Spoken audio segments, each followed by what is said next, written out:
वो जो पानी वाले का तो पिताजी का नाम पानी पानी माता का नाम भीमाबाई बताओ गए बाबू। वाह, बहुत खुशी के बात बा, धूमधाम मचावल गई गाँव नगर क्षेत्र में, खुशहाली मचल गई।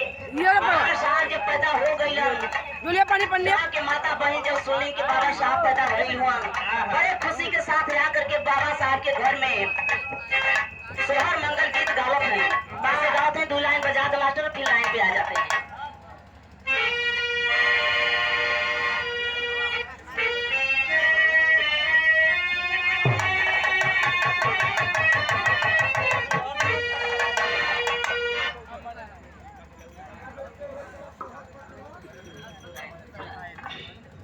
देखें, जब घर में बबुआ पैदा हो जालन, गाँव के अगर बगल माता बहन के अगर पता मिलेला ना कि फलाने के भैया के लड़का पैदा हुआ, बात से ठौरा ले यानी रमेश भैया की मैडम के लड़का पैदा भल हुआ ना, तो सभी लोग के पता अगर चल जाए तो माता बहन बड़ी सौ के साथ धोती उठा के बड़ी खुशी के साथ बढ़िया झूमत गावत चल दी। अब जइया ना तो जैसे दीदी लोग बैठे बानी वैसे ही माता बहन बैठ जइया, एक टोली बन जाए माई लोगन के, एक टोली बन जाए बहन लोगन के। तो गोदी में बबुआ के ले लिया तो बड़ी सुखरा के माई लोग गई कैसे।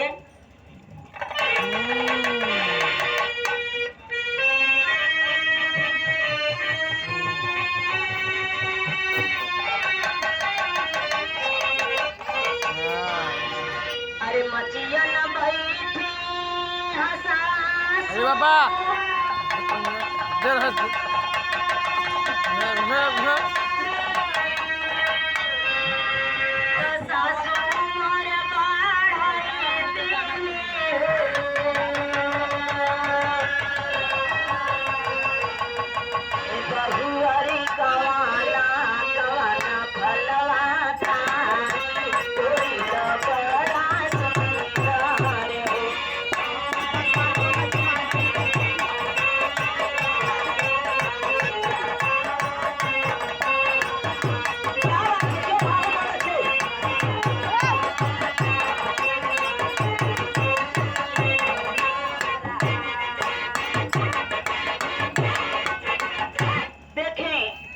माता लोग सवाल करेले की बहन लोग जवाब का देवेली मास्टर।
सोनभद्र की गावली थोड़ा हल्का सा लचका के कैसे मास्टर लाइन देता। ऐसे कुर्सी लिया तो कुर्सिया कुर्सिया बैठी लिया ना बोलती हमारी ना। अरे छते बना तो हम लिया ले बनाओ ये पकड़ लिया कुर्सी अच्छा लिया लिया लिया लिया लिया बैठ